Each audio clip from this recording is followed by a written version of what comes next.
1. Masuknya Jepang dan jatuhnya Hindia Belanda. Invasi Jepang ke Hindia Belanda tidak terjadi tiba-tiba. Ini adalah bagian dari strategi besar Kekaisaran Jepang untuk menguasai Asia Pasifik dalam Perang Dunia II. Strategi Jepang menguasai Asia Tenggara.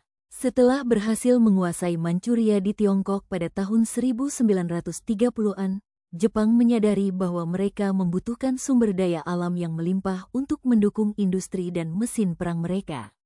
Hindia Belanda, dengan kekayaan minyak bumi, karet, timah, dan bauksit, menjadi target utama. Tujuan utama Jepang adalah menyingkirkan kekuatan Barat dari Asia, terutama Belanda, Inggris, dan Amerika Serikat. Jepang mengklaim bahwa mereka adalah saudara tua yang akan membebaskan bangsa-bangsa Asia dari penjajahan. Slogan Asia untuk bangsa Asia dan konsep lingkungan kemakmuran bersama Asia Timur Raya digunakan sebagai propaganda untuk membenarkan tindakan mereka. Jalannya invasi dan keruntuhan kekuasaan Belanda.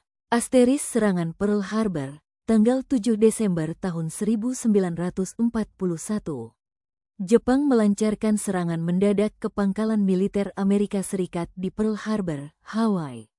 Ini adalah pemicu resmi Perang Pasifik. Asteris serangan kilat ke Asia Tenggara. Setelah Pearl Harbor, pasukan Jepang bergerak cepat. Mereka menguasai Filipina, Malaya, sekarang Malaysia, dan Singapura dalam waktu singkat. Jatuhnya Singapura yang merupakan benteng pertahanan Inggris, memberikan sinyal bahaya besar bagi sekutu. Asteris masuknya pasukan ke Indonesia. Pada Januari tahun 1942, pasukan Jepang mendarat di Tarakan, Kalimantan Timur, yang dikenal sebagai pusat produksi minyak. Pertempuran sengit terjadi, tetapi pasukan Belanda kewalahan. Jepang dengan mudah menguasai pusat-pusat minyak lainnya seperti Balikpapan dan Palembang. 2. Kebijakan pemerintah masa pendudukan Jepang A. Bidang politik dan birokrasi. Asteris pemerintahan militer, seluruh Indonesia dikendalikan oleh militer Jepang. Wilayah dibagi menjadi 3 daerah kekuasaan. Asteris Angkatan Darat ke-16 di Jawa dan Madura. Asteris Angkatan Darat ke-25 di Sumatera. Asteris Angkatan Laut, Kaigun, di Kalimantan, Sulawesi, Maluku, dan Irian Jaya. Asteris Pusat Tenaga Rakyat, Putera, dibentuk pada Maret tahun 1943, dipimpin oleh 4 serangkai, yaitu Soekarno, Muhammad Hatta, Ki Hajar Dewantara, dan K. Mas Mansur. Jepang memanfaatkan popularitas para pemimpin ini untuk memobilisasi rakyat.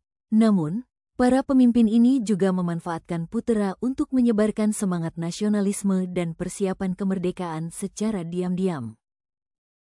B. Bidang ekonomi. Asteris Romusya, kerja paksa. Ini adalah kebijakan paling kejam. Jutaan rakyat Indonesia dipaksa bekerja membangun infrastruktur militer seperti benteng, jalan, jembatan, dan landasan pacu. Mereka dipaksa bekerja tanpa upah, dengan makanan dan sanitasi yang sangat buruk. Banyak sekali korban jiwa berjatuhan akibat kelaparan, penyakit, dan kelelahan. Asteris sistem setoran wajib, petani diwajibkan menyerahkan hasil panen mereka, terutama beras, dalam jumlah yang ditentukan. Hal ini menyebabkan kelaparan di banyak daerah.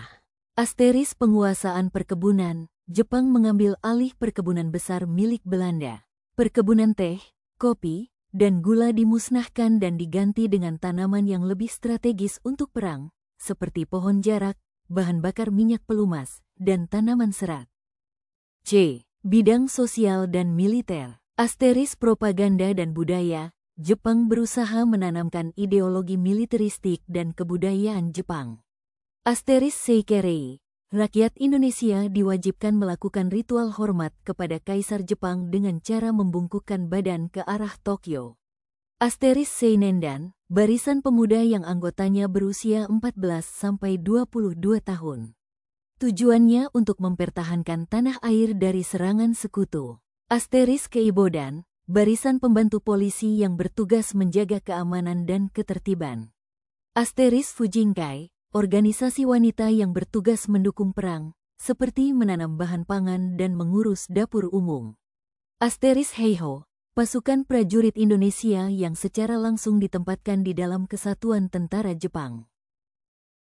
Kesimpulan, pendudukan Jepang adalah masa yang penuh penderitaan bagi rakyat Indonesia, tetapi juga menjadi periode krusial dalam sejarah bangsa.